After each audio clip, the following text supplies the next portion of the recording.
For years now, lost media has been a hot topic on the internet. Typically, people have their favorite pieces, typically well-known pieces like Hitogata, Clockman, or Metropolis. Still, there are many more pieces that, while not as well known, deserve not only equal time in the spotlight, but just as much chance to be found. These are those pieces. This is lesser-known lost media. Welcome back to the channel, guys, and welcome to Lesser Known Lost Media Volume 60. Wow, we've done 60 episodes of this. It's hard to imagine. This is the, as you may know, the show that really just got my channel growing from its very, very humble, meager beginnings to where it is now, where we are so close to reaching our goal of 1,000 subscribers, which is amazing. Thank you all so much, and I've got a really special one planned for you today. But before we do that, I've got a few announcements. One, I want to give a big shout out to GreenMind924, who gave a super thanks on the last Lost Media video of $10. Thank you so much. Also, for those of you who were listening to the Ballad of Iris from my RPG Horror Stories videos, the Barbarian who is mentioned in those stories, who goes by Coslo Pokemon, actually weighed in with a comment, and again, thank you so much for your comment, for listening. Glad you enjoyed the stories,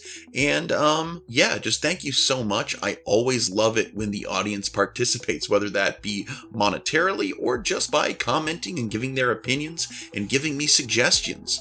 So if you somehow are just tuning into this show for the first time at our 60th episode, well, you got 59 to watch after this, so lucky you. But how it works is I cover pieces of lost media that you just don't see covered nearly as much on YouTube. We start with 4 family-friendly, safe-for-work pieces, take a brief ad break, and then we do the 5th spicier piece. I wanted to do something special for our 60th episode, and a longtime listener and commenter, Manbot8350, had a great idea. He asked, they asked, if I could do some pieces of historic lost media, which are labeled as historic on the Lost Media Wiki, which is something classified on the wiki as pieces of media that have either left a historic impact or media that was the first of a genre/type of media or was the first to perform an innovation, such as like the first piece of recorded audio, first color cartoon, etc. Manbot8350 also had a lot of 5 suggestions, and since I hadn't heard of any of them, I decided, you know what? Yeah, let's do this. So today's episode's entries are brought to you by Manbot8350. Thank you so much for your suggestion, and with all that being said, let's get to it.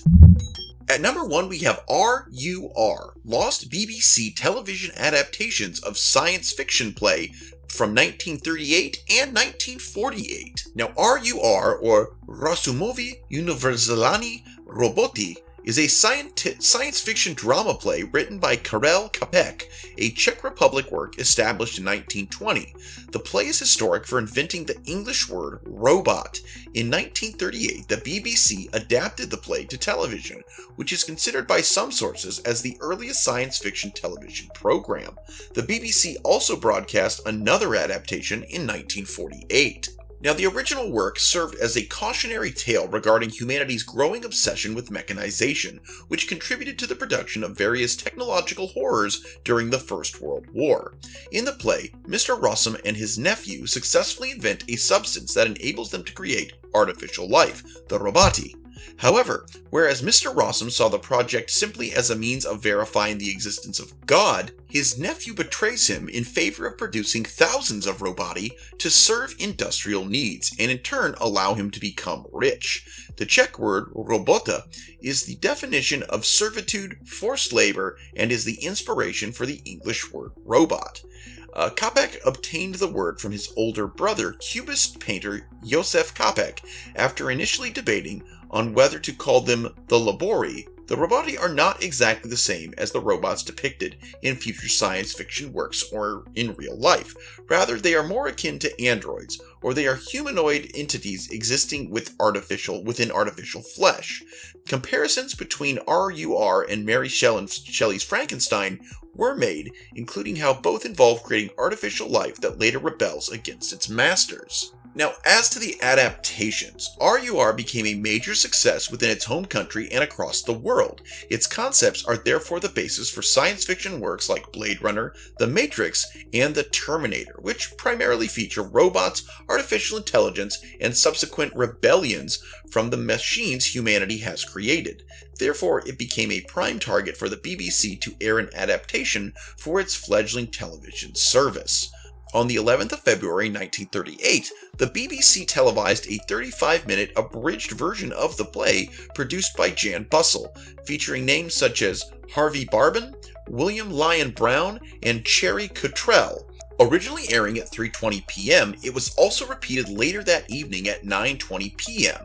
Prior to this, a trailer was aired twice, live, 7 days prior to the broadcast, featuring the characters Domain, Helena, and Radius. Additionally, issue 748 of Radio Times believed the play and the special effects it required would be best suited for television.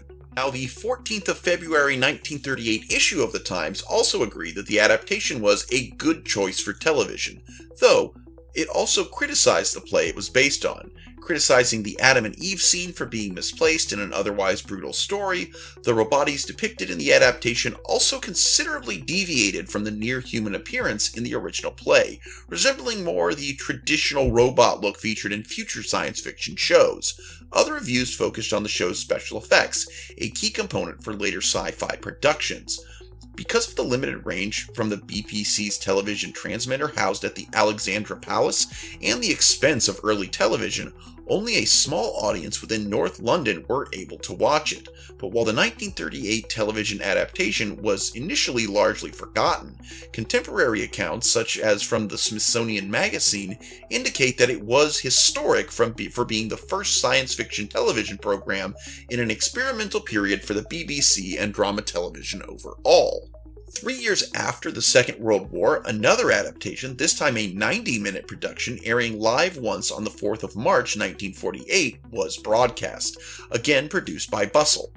The work somewhat suffered from a reduction in special effects and other limitations, reflecting the BBC's desire to appeal to a more general, less intellectual viewing audience as television slowly became more popular. Another key change was the robots' appearance. While this change certainly reflected their near resemblance to humanity, most wore mere black loincloths and sandals to reflect the key importance of flesh within the play. Also of note was that Radius was portrayed by Patrick Troughton, who would later star as the Second Doctor in BBC's biggest science fiction series, Doctor Who. Now, what is available? Well, ultimately, the two adaptations were broadcast live in a period where television recording seldom occurred until the advent of videotape recording in 1958. Therefore, no footage from either, nor the 1938 trailers, is believed to have been among the extremely limited surviving pre-Second World War BBC television coverage. Nevertheless, photographs and the Radio Times issues helped to document them both. So, funnily enough for this one shows up in things you might be interested in whenever I log into the Lost Media Wiki, but I really haven't seen people cover it on YouTube, so even though it's prominently featured on the website, it still is lesser known as far as I can tell.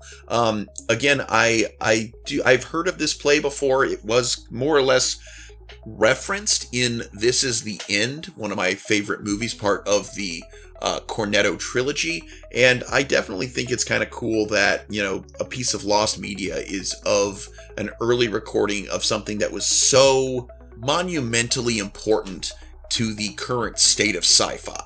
Unlike a lot of things where this was not, archived because people didn't think it was important, this just occurred before the archival abilities existed. So, I think that this one unfortunately was destined to become lost, but it is very cool. At number 2, we have Anne no Niki, Anne Frank Monogatari, a lost anime film based on a diary circa 1979. Anne no Nikki Anne Frank Monogatari, or Anne's Diary, The Story of Anne Frank, is a 1979 anime film directed by Eiji Okabe and co-produced by Nippon Animation and TV Asahi. The film is most notable for being the first animated adaptation of Anne Frank's diary to commemorate Anne's 50th birthday. The movie uses 4 of Anne's stories as an interlude to her confinement in her Amsterdam attic. It also features an interview with Otto Frank, Anne Frank's father who outlived his daughter, real-life footage from Nazi concentration camps and Netherlands landscapes. It also is considered the start of a subgenre of child-focused anime about war, such as Barefoot Generation and Grave of the Fireflies. The film aired on TV Asahini on September 28, 1979 from 9 p.m. to 10:22 p.m. It was never rebroadcasted, nor was it released to home video after its airing. As of 2024, only stills of the film exist and no footage has resurfaced. Now, this anime film must not be confused with a different Japanese animation feature also adapting Anne Frank's life that came out in 1995, Anne no Nikki, localized in English as just Anne Frank's Diary. I'm kind of amazed that there's, not one but 2 anime adaptations of the Diary of Anne Frank, and the fact that one of them's lost is just kind of is even more interesting.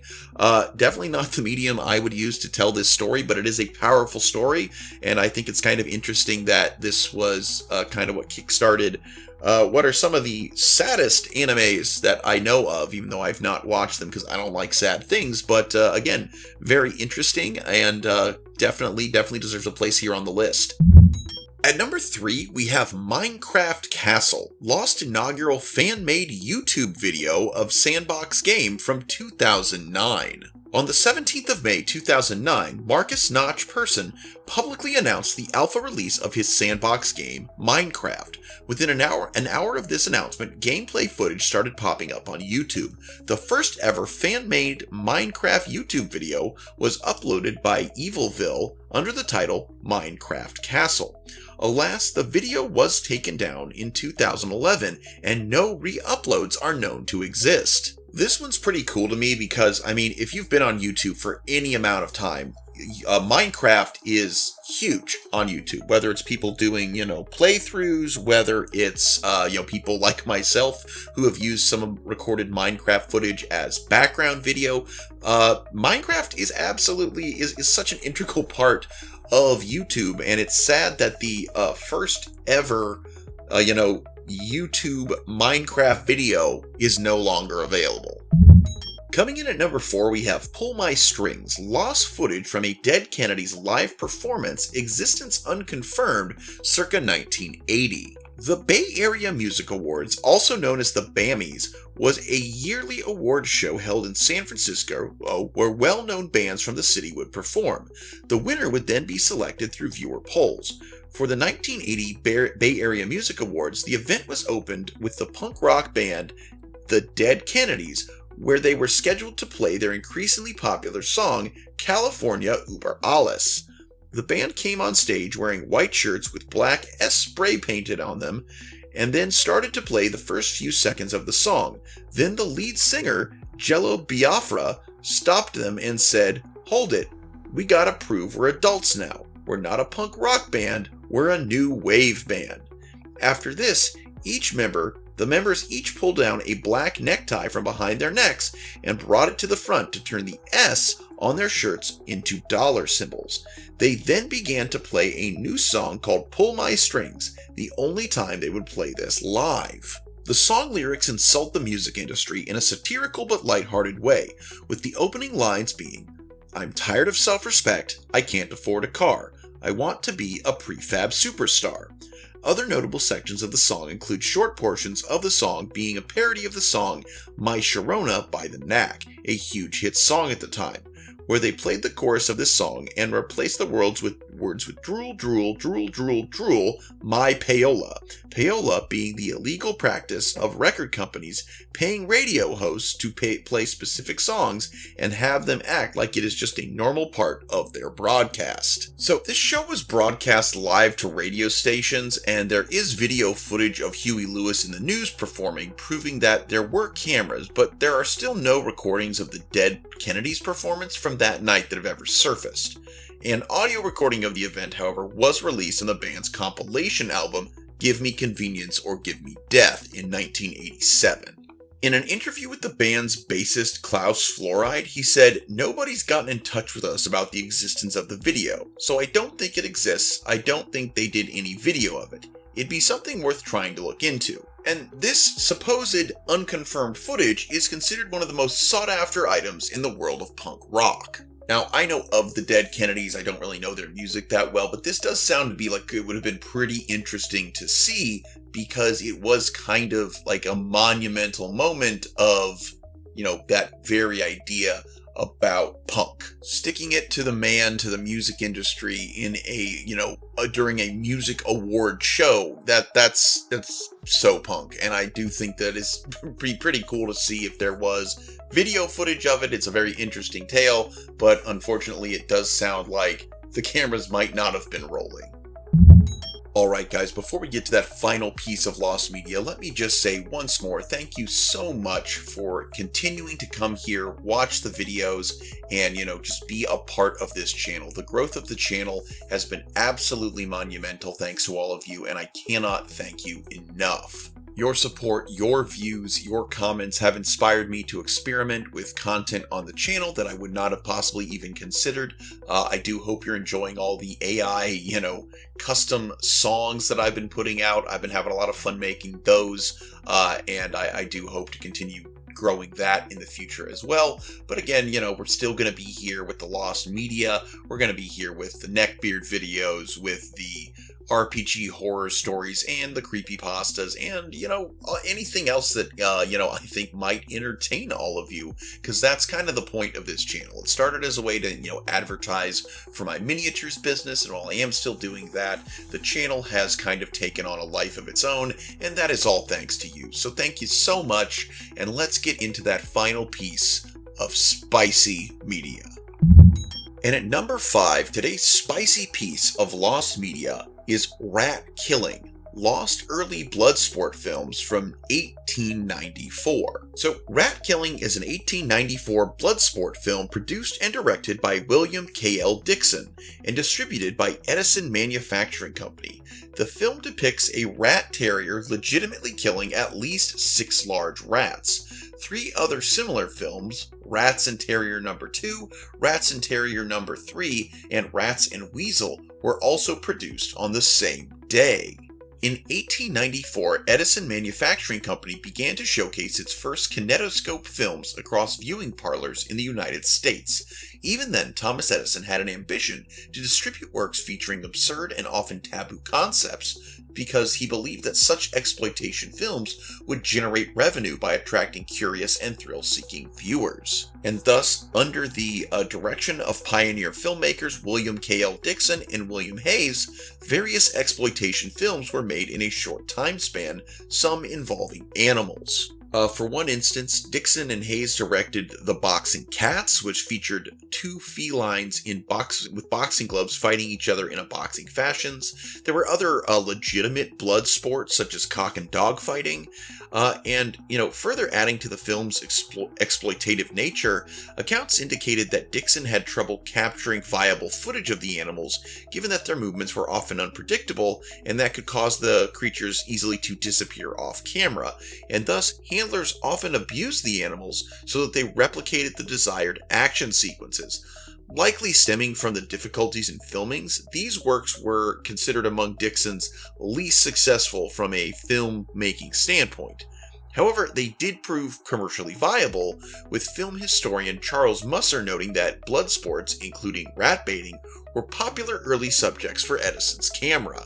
And perhaps the most disturbing of these early blood sports films was rat killing. Norman C. Raff and Frank R. Gammon, who promoted several of Edison's films, paid W.A. Heitler $32.30 to procure large rats and a weasel, which Heitler obtained from a New York rat catcher.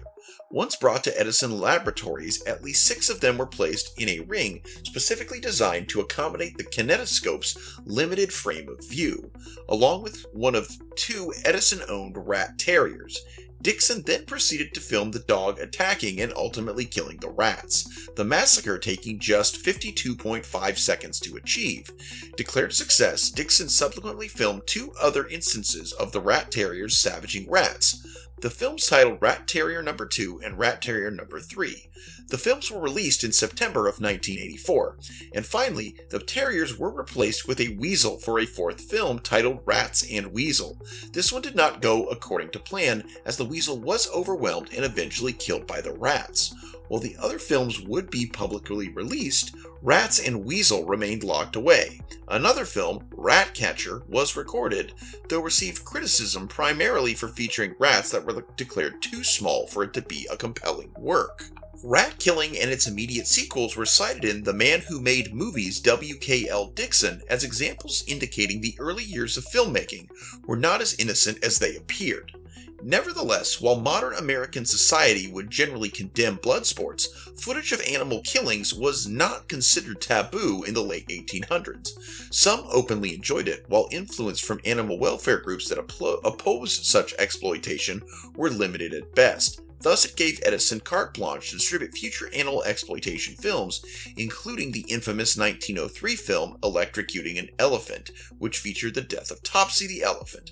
Meanwhile, rat killing is noted as one of the earliest films to depict actual death, alongside the 1897 documentary The Hanging of William Carr. So, is any of this film still available? Well, ultimately no. Rat killing and its sequels are lost films, aside from the fact that around 75% of America's silent films have been declared as permanently missing. Kinetoscope works were especially difficult to preserve, as the nitrate within them would cause the recordings to disintegrate over time. Thus, the recovery of the films remains highly unlikely. I'm not a fan of, filming actual death for sport. For entertainment, and as a ferret owner, I'm definitely not okay with letting a weasel be overwhelmed by large rats, but it was literally a different time. It was over 100 years ago, and dang, early films were just kind of the Wild West, weren't they? And hey guys, that's our video. Thank you so much for joining me for the first 60 episodes of this series. And here's to the next 60, as there's plenty more lost media to discuss. Till next time, please be sure to like, comment, subscribe if you haven't done so already. Be sure to check out other videos and share them around with your friends. Help get this channel the visibility that we're trying for here. Help us reach that 1,000 subscribers by the end of the year. And, please be sure to come back for the next video. I do 3 videos a week and a new short every day. So until next time, everybody, I'm Mr. Sean, this is Chimera Miniatures, and I sincerely hope that you alpha great day and an even beta tomorrow. Bye-bye! Welcome to the show, we hope you'll stick around. Mr. Sean is here to entertain the crowd. We've got a bit of everything, 'cause everything's allowed. Chimera Miniatures is here to stay, we hope we make you proud. Welcome to the show, we hope you'll stick around. Mr. Sean is here to entertain the crowd. We've got a bit of everything, 'cause everything's allowed. Chimera Miniatures is here to stay, we hope we make you proud.